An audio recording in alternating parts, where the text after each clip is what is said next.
Nesse vídeo eu faço um giro global das várias notícias e atualidades do mercado global para você, com impactos sobre a sua carteira, sobre a sua aposentadoria. Então não deixe de ficar aqui nesse vídeo até o final. Meu nome é Otávio Paranhos, eu sou analista de valores imobiliários e neste canal eu trago para você justamente como investir em uma carteira de aposentadoria global com renda no Brasil e no exterior, especialmente em moeda forte. Então vamos direto para o nosso conteúdo, mas antes eu tenho um aviso para você agora, as vagas do curso de Investimentos Globais estão abertas, então basta você acessar o link da descrição. O curso Investimentos Globais é um curso pioneiro de investimento no Brasil, predominantemente com investimentos passivos e globais para você personalizar sua carteira, não só investimentos globais fora do Brasil, mas também renda fixa no Brasil, conforme uma evolução de alocação desde os seus 25 anos até mais de 85 anos ao longo da vida para você personalizar sua carteira. Então, para você obter mais informações, basta acessar a página descritiva aqui. É um curso que já está indo para a nossa turma de número 20, então não perde a oportunidade, clica aqui e se inscreve. Primeiro conteúdo que eu quero trazer é justamente esta opinião da Bloomberg, né, sobre a microaposentadoria que algumas pessoas, especialmente nos Estados Unidos,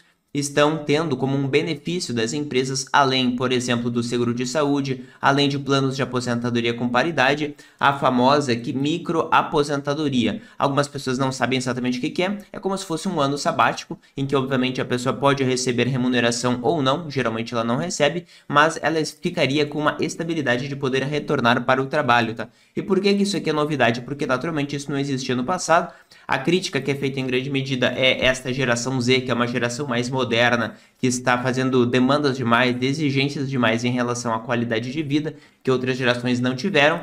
E somente para deixar claro aqui sobre a questão das gerações, né? Então, o que é a geração Z ou a geração Y, que são as mais recentes, né? A minha geração, por exemplo, eu nasci em 92, é a geração dos millennials, a geração Y, é a geração das pessoas que eram jovens, especialmente no começo do milênio, né? Essa geração Z é das pessoas que nasceu de 97 até 2012 e que estão entrando justamente no mercado de trabalho agora, então ali no começo da faixa dos 20 anos, né? A geração mais atual, de fato, mais recente, que ainda são em grande medida crianças e ainda não entraram no mercado de trabalho, é a geração alfa de nascimentos entre 2013 e aproximadamente 2020, 2025, né? Então, a geração Z, que em grande medida é o que se fala, né, é esse conjunto de pessoas que têm exigências maiores sobre a questão de qualidade de vida e se diz que essa geração é a geração que vai ser a primeira mais pobre do que a anterior, né? Porque os pais dessa geração Z, em grande medida, são ali o pessoal da geração X, né? A geração X é aquela geração imediatamente depois daquele boom de pessoas que nasceram depois da Segunda Guerra. A Segunda Guerra acabou em 45, né? Então 20 anos depois nós tivemos uma onda de nascimentos até para repor, entre aspas, a população. E, portanto, né, esta geração Z atual é a terceira geração depois ali da Segunda Guerra.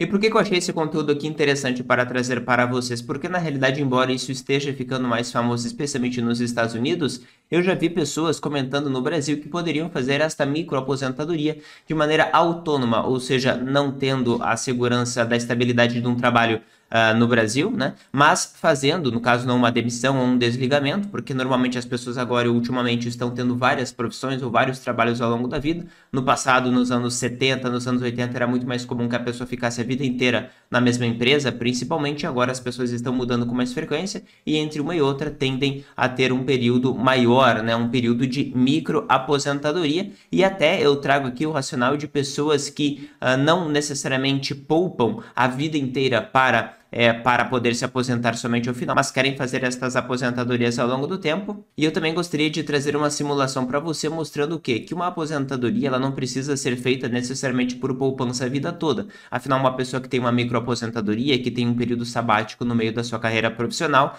ela pode não querer poupar, afinal ela está gastando justamente nesse período, né? E em relação a essa questão de aposentadoria aos 65 anos, eu tenho várias pessoas já que eu já contatei que me falaram que o objetivo delas é juntar ali nos 30, 40 anos principalmente, todo o valor de aposentadoria necessário para começar aos 65, sem precisar necessariamente economizar durante toda a sua carreira. Então vou dar um exemplo concreto, imagina uma pessoa aqui que tem um valor de aporte inicial que já trabalhou, já conseguiu juntar 500 mil reais, e vai ter uma rentabilidade real de 6% ao ano, que eu vou desconsiderar a inflação só para nós termos os valores mais corretos para você entender melhor. Se a pessoa aqui com 30 anos de idade tiver conseguido juntar 500 mil reais, na prática, por exemplo, ali perto dos 64 4 anos, ela já teria 3.200.000, 3.300.000 reais líquido de imposto, o que daria para ela ali uma renda de R$ 10.500 aproximadamente. Então veja que mesmo uma pessoa sem ter poupado nada ao longo de 30 anos, mas apenas com R$ 500.000 no começo, esta pessoa conseguiria ter uma renda razoável, né, de R$ 10.000 ao final desse período de 34 anos. Então, por que eu trouxe aquela notícia? Para mostrar que não só essas microaposentadorias podem estar ocorrendo nos Estados Unidos agora como benefício, como também podem ser feitas de maneira autônoma, permitindo que a pessoa não precise poupar ao longo da vida se ela já tiver acumulado um determinado valor, né? Isso é o chamado Coast FIRE, né? Que é o FIRE, é um movimento também americano de Financial Independence Retire Early, e este movimento ele é de pessoas que não querem mais ficar poupando ao longo da vida e acumulam um determinado capital para que esse capital seja suficiente para o final da vida. Isso também, inclusive, pode ser feito de uma maneira, obviamente, mais arriscada, mas eventualmente mais simples, através dos títulos públicos Aposentadoria Renda Mais, né? Porque é um valor que ficará compondo, né, ao longo do tempo por uma taxa bem razoável, bem alta até, pagando para você ao final desse período o valor total que você pode receber em 20 anos, né, ao longo de 20 anos, ou você pode vender o título também ali no primeiro mês do início do vencimento e, portanto, você pode ter o valor integral ali bem quando você for se aposentar, tá? Então, esse ponto pode ser interessante para você. Inclusive, eu já fiz um vídeo sobre esse título Aposentadoria Renda Mais que você pode observar aqui na descrição. Mas me fala aqui nos comentários em relação a essa geração Z, se você acha que é pedir demais para um empregador que mantém uma estabilidade para que você faça uma microaposentadoria ou não. No meu ponto de vista, depende do tipo de empregado. Tem empregados que são muito difíceis de encontrar, que são muito produtivos e que pode fazer sentido. A gente sabe que os trabalhos mais criativos, normalmente eles demandam mais tempo de ócio criativo, né? O que não é verdade para todas as profissões, mas para muitas, sim. Então, me fala aqui qual é a sua opinião sobre isso, que eu estou bem interessado. Outro ponto interessante, que é justamente uma tendência do ramo de bebidas, né? Muitas pessoas diziam que no passado as empresas de bebidas eram as mais seguras, porque as pessoas não iam parar de beber, só que na prática agora elas estão parando de beber, né? Então a gente observa, no caso nos Estados Unidos, uma queda do consumo de álcool e a preocupação com a saúde como um desafio à indústria de bebidas, né? Então o que aconteceu? Quando a gente observa, por exemplo, em 2001 e 2003, a gente tinha o percentual de pessoas que bebiam, né, com alguma determinada frequência. A gente observa o quê? Que naquele período de 2001 a 2003, mais de 70% dos jovens de 18 a 34 anos faziam consumo de bebida alcoólica. E quanto mais a pessoa envelhecia, menos ela bebia. Por exemplo, de 55 anos ou mais, era metade das pessoas que faziam consumo de bebida, isso aqui nos Estados Unidos. À medida que o tempo foi passando, por exemplo, até agora mais recentemente, de 2021 a 2023, a gente observa que uma quantidade menor de pessoas jovens está consumindo bebida com frequência, então um pouco mais de 60%, e os mais velhos acabaram bebendo mais, né? Então aqui a gente tem um percentual um pouco maior de pessoas acima de 55 anos e na faixa etária intermediária de 35 a 54 que de fato bebem, né?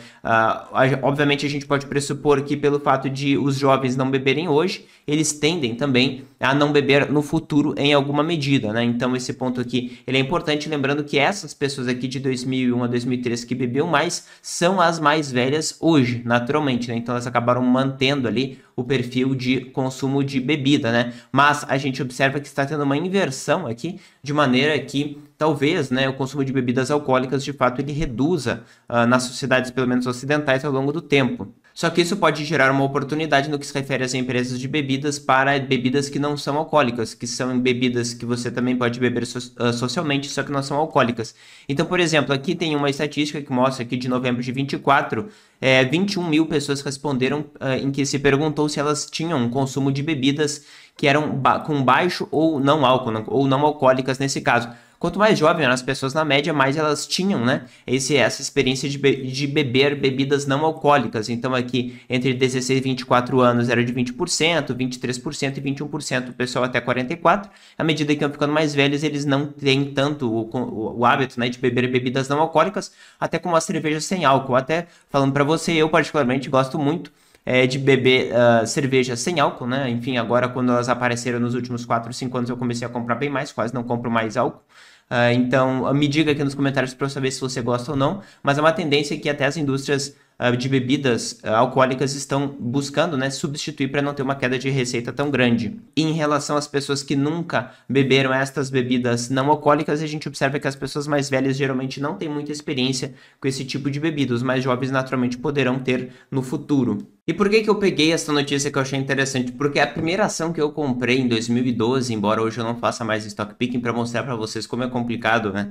Esse tipo de atividade que eu não recomendo que você faça foram as ações da Ambev, né? Quando a gente observa, por exemplo, aqui em dólares o resultado das ações da Ambev em relação a outras empresas de bebidas, como a Diageo, por exemplo, e a Heineken, você observa que em dólares a Ambev gerou um resultado negativo de 50% do capital num período de aproximadamente 11, 12 anos, né? E até quando a gente compara com um ETF, que é um fundo mais amplo de bebidas e comida de maneira geral, ele teve uma performance bem mais resiliente, bem mais conservadora, inclusive depois da pandemia, que a gente sabe que a pandemia trouxe ali uma mudança do perfil de consumo das famílias, gerando um retorno razoável desde antes da pandemia, nos últimos 5 anos, de 50% para a média dessas empresas de bebida e comida. E as empresas mais ligadas à questão de bebidas alcoólicas, né, acabaram tendo um desempenho negativo de maneira geral, mas a Ambev também teve um desempenho negativo pior do que as outras, né? Então, só para trazer para você como que muitas pessoas podem achar que são empresas seguras quando não necessariamente, né? E até quando a gente compara, não necessariamente somente esse subsetor de bebida e comida, mas quando eu pego, por exemplo, um subsetor global de tudo que é consumo não cíclico, que de tudo que é empresa globalmente falando, que se refere a consumo de bens que você não tem uma duração grande, ou seja, que você tem que sempre comprar no supermercado, na farmácia, que é o fundo KXI. Quando a gente observa um desempenho mais longo, né? Para nós observarmos, ele realmente é bem resiliente, de maneira geral é quase uma linha, e bem diferente, né, da performance de algumas empresas. No caso aqui a Ambev, a gente só tem o histórico de 2013 até agora em dólar, né? Mas é só para trazer para você que mesmo que você esteja em um setor teoricamente seguro, como é o de bebidas, ainda assim, né, você pode ter acompanhado o mercado global por um determinado tempo, mas ainda assim depois você pode ter altas quedas dependendo de uma mudança relativamente repentina do perfil de padrão das pessoas em consumo de bebidas alcoólicas, tá? Então, só para trazer para você como é perigoso, né? Você eventualmente pressupor que alguma realidade ela vai se manter para sempre, mesmo sendo um hábito tão grande como o consumo de bebidas globalmente falando. Outra notícia importante agora, a Argentina, né, ela se prepara para o fim dos controles cambiais. Os controles cambiais ocorreram durante todo o período, né, ali do presidente Alberto Fernandes. O Macri manteve os controles cambiais, mas a tendência é que ele comece a relaxar. O problema, que é o grande risco que estão observando na Argentina, é que se relaxarem totalmente os controles cambiais, o peso pode se desvalorizar muito, o dólar em pesos subir muito e gerar uma inflação muito grande, né? Quando a gente observa que a inflação da Argentina, lá em 2015 e 2016, estava ali com 20, 25% de inflação, em 2019 e 20 subiu para 60%, caiu para 40%. Nesse período a gente tinha muitos preços congelados, né, ao longo do período, e depois a inflação começou a disparar, bateu 292% anualmente falando, e agora já voltou para casa dos 70%. Quando a gente fala em termos mensais, já está em 2,5%, 2% aproximadamente, ou seja, conseguiram conter a inflação, só que ainda assim tem um receio dessa liberação cambial que possa gerar um problema por lá. Lembrando que aqui a gente observa o peso argentino em dólares, né, que oficialmente aqui a cotação real está em 1.071 aproximadamente. Esse período que foi esse período do presidente Macri, ele teve uma grande desvalorização do peso ali em dezembro de 23, que ele liberou teoricamente, depois ele está fazendo uma desvalorização controlada, né, do peso, mas veja que não tem liberdade cambial nesse ponto aqui. Houve liberdade cambial, né, no período do presidente Macri de 2016 a 2019, mas isso não impediu que o dólar subisse muito e também aumentasse um pouco a inflação no período. Depois, no período mais controlado ali pelo presidente Alberto Fernandes, também houve controle cambial e depois começou a acelerar, ou seja, ele não estava conseguindo manter esta paridade, porque para fazer isso, ou você proíbe as negociações ou você tem que ter muito caixa, né, muito dinheiro disponível no Banco Central para conseguir manter o câmbio nesta paridade aqui, né? Então, a tendência é que sim haja uma liberação no futuro, o que permite até investimentos na Argentina. Não existe uma abertura de ação em bolsa na Argentina desde 2018, né? Mas é importante dizer que essa questão ela é fundamental para trazer os investidores estrangeiros que, inclusive, pretendem investir para exportações na Argentina, o que é muito importante, especialmente no que se refere a exportações de gás, né, ali na região mais ao norte da Argentina, né?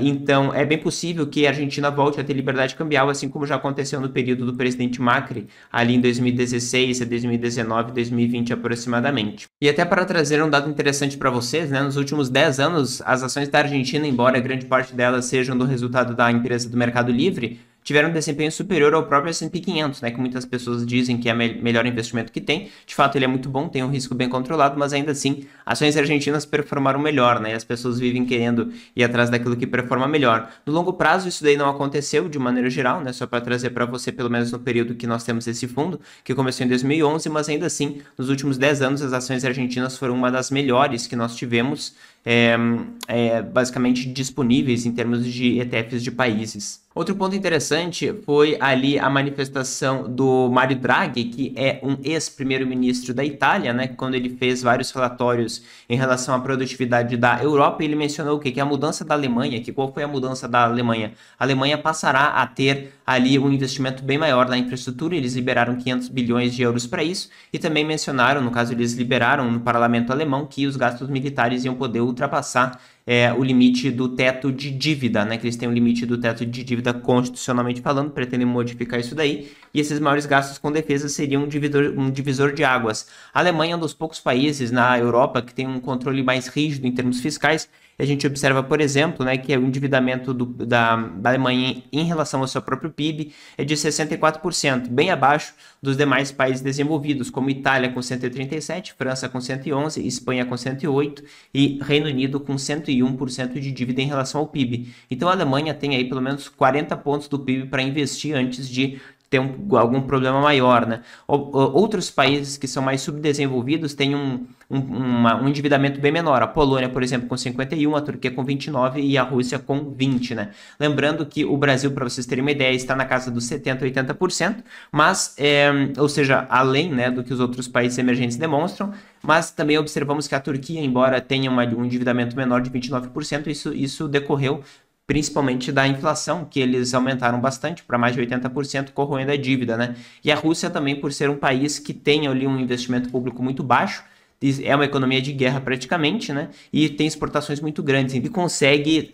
ter um endividamento muito baixo de maneira geral, obviamente não sendo um país que é muito assistencialista, por isso que consegue manter esse tipo de nível. Mas apenas para mostrar, né, que essa mudança da Alemanha, ela tem ainda muita força, embora tenham anunciado 500 bilhões de euros, quando a gente pensa o tamanho do PIB da Alemanha, né, que é aproximadamente 4 trilhões de dólares, daria 3 trilhões e meio de euros aproximadamente, ainda teria muita folga, né, até bem mais do que esses 500 bilhões para investir. E até quando a gente observa num passado mais recente, aqui nos últimos 3 anos, por exemplo, né, as ações da Alemanha já estão ganhando das ações americanas e também das ações de outros países que não os Estados Unidos. Inclusive aqui, obviamente, no período mais recente de 2025 para cá, né, então nos últimos 3, 4 meses, a Alemanha teve um desempenho positivo de 18% em dólar, outros países desenvolvidos 10% e os Estados Unidos um retorno negativo de 2%.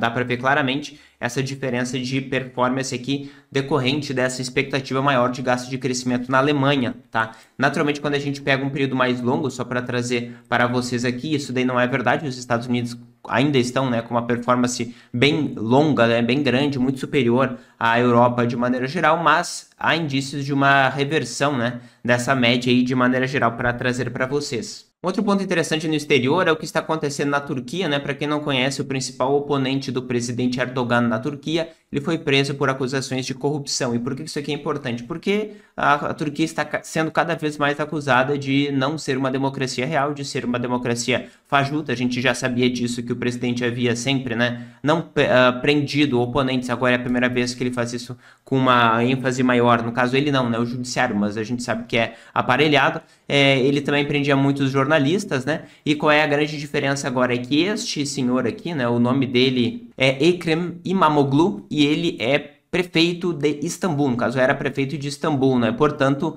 ele é uma pessoa muito conhecida e estava tendo, né, grandes chances de fazer frente ao presidente da Turquia atual. E por que isso aqui é importante? Porque a Turquia, a gente sabe que ela é ali, geograficamente falando, né, um meio de campo entre a Ásia e a Europa, está muito bem localizada no que se refere à passagem do gás russo saindo do Mar Negro. Então, quando a gente observa a Turquia, que está ao sul da Ucrânia, né, que está em conflito, a gente sabe que grande parte da produção de petróleo russo acaba saindo por aqui. Então, a Turquia ela tem controle da rota comercial dos navios tanque da Rússia, né, que estão sendo exportados para outros lugares no mundo, além de ser, obviamente, um ponto estratégico aqui para o Oriente Médio também, e ser um país que pertence à OTAN, né, que embora esteja hoje com um tipo de inflação muito alto, justamente por influência política do presidente Erdogan na macroeconomia da Turquia, a gente observa que no que se refere à inflação, eles não conseguiram controlar a inflação ainda, então a inflação da Turquia era muito parecida com a do Brasil, ali 7, 8% em 2015 e 2016, subiu para 21% em 2018, depois explodiu em 2022 para 85%, caiu para 38%, subiu para 75% e agora está em 39%, medindo de maneira anualizada, ou seja, eles claramente ainda não conseguiram controlar a questão da inflação.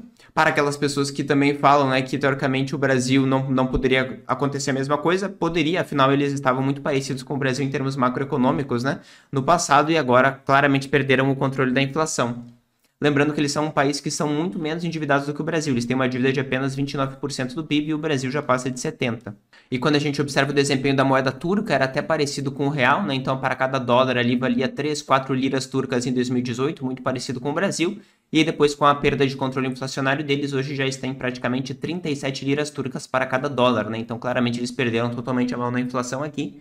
E, portanto, a população da Turquia estava bem revoltada com esse fato de ter uma prisão de um político tão famoso, né, e tão apoiado de maneira geral pela população. E, portanto, muitas pessoas estão fazendo protestos com muitos presos na Turquia. E isso tende a gerar mais uma insegurança, gerar mais volatilidade nos mercados de maneira geral naquela região. Um outro ponto que eu gostaria de trazer para vocês que eu achei bem interessante, que eu nunca tinha visto isso daqui, o governo suíço rejeita limite populacional lutando contra o maior partido, né? Houve ali um debate político interno na Suíça sobre a questão de limitação populacional. Alguns países europeus precisam de imigração, né, para aumentar a sua população que está envelhecendo, etc.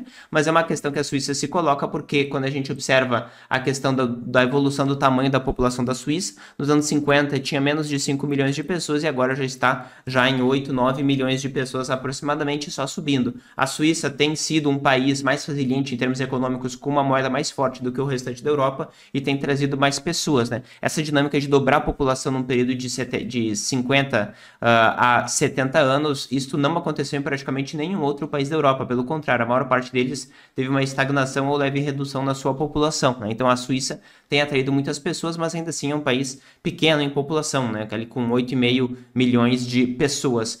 Então, coloque aqui nos comentários se você concordaria ou não com uma limitação populacional no seu país. Obviamente, isso é uma questão pessoal de cada país, é algo que o Brasil não tem esse problema. O Brasil foi um país que cresceu na base da imigração, né? E a sua população cresceu bastante, principalmente durante os anos 50 e 60, e depois deu uma estagnada. Isso é algo que se coloca em alguns países como a Suíça. Lembrando que a Bolsa da Suíça foi uma das bolsas que melhor desempenhou nos últimos 30 anos praticamente, com desempenho de 7% ao ano nos últimos 30 anos, especialmente num período de maior estagnação da Europa. Ela conseguiu desempenhar bem, né, no período dos últimos 15 anos aproximadamente. Lembrando que esse desempenho é em dólares e lembrando que a maior parte das empresas suíças são multinacionais, como Nestlé, como as farmacêuticas Roche, por exemplo, e não são empresas que atendem, obviamente, o mercado suíço, que é muito pequeno.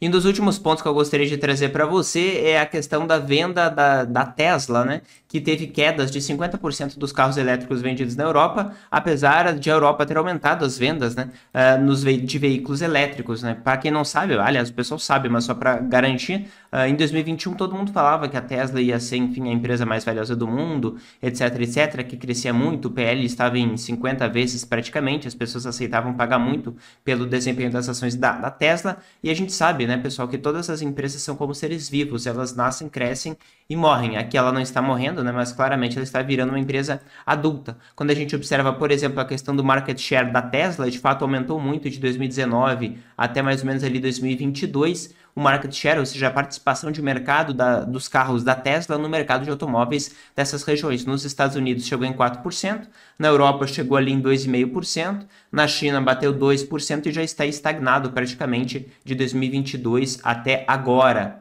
Lembrando que quando a gente observa o número de veículos produzidos no mundo inteiro, né, estão em praticamente 1,8 milhões desde 2023, ou seja, não há crescimento. E todo aquele crescimento que as pessoas achavam que ia ocorrer, que as pessoas pagavam um monte, acabou não acontecendo de 2023 até agora. A parte de fluxo de caixa operacional de 2022 até agora está estável. A questão de fluxo de caixa livre está em queda, e aqui o indicador de lucro e também de resultado operacional através de EBITDA também está linear de 2022 até agora, ou seja, faz 3 anos que a Tesla é uma empresa que não cresce operacionalmente falando. E ainda assim, quando nós observamos, por exemplo, a questão de precificação da Tesla em relação ao valor da firma, em relação ao seu resultado operacional, ainda assim ele está bem cara, teoricamente, de 48 vezes o EV sobre EBITDA, né? Com PL de praticamente 100 vezes. O PL batendo em 100 aqui, sendo que ele em 2023 estava em aproximadamente 30 vezes aproximadamente. E para aquelas pessoas que tinham uma determinada narrativa de que a Tesla seria mais uma empresa de tecnologia do que uma empresa de carros, na prática a gente observa que sim, ela estava ali com margens negativas porque estava crescendo muito em 2016, 17, 18, 19, 2020, mas agora, né, os indicadores operacionais que agora estão mais rentáveis, então retorno sobre capital investido e retorno sobre ativos está em 4%, o que não difere tanto assim das melhores empresas de automóveis, mas claramente não são as empresas de tecnologia. E aqui, embora o lucro por ação tenha subido bastante para aproximadamente 3, 4 dólares, agora ele já sofreu uma leve queda, né, para na casa dos 2,5 dólares por ação, e uma ação está custando 272 dólares. Então, assim, a pessoa que compra uma ação da Tesla hoje, de fato, ela realmente é muito otimista. Só para mostrar como é perigoso esse tipo de narrativa que em 2022 todo mundo dizia que a Tesla iria mudar o mundo, e aparentemente até agora não mudou tanto assim, né?